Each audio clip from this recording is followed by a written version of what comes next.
Ороза айт марек болсын.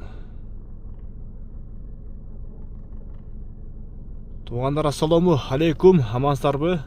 Ертеңки ороза айт барыңыздарға марек болсын.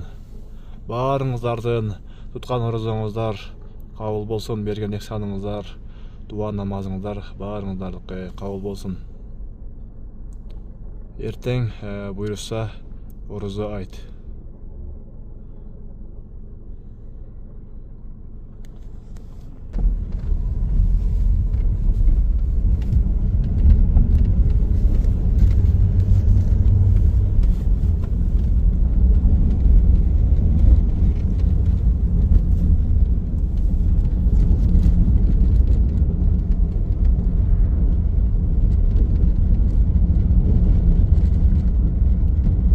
Өте сондықтан жолдарға осындай шарларды иіліп, майрамды өте күшті тосып жатыр.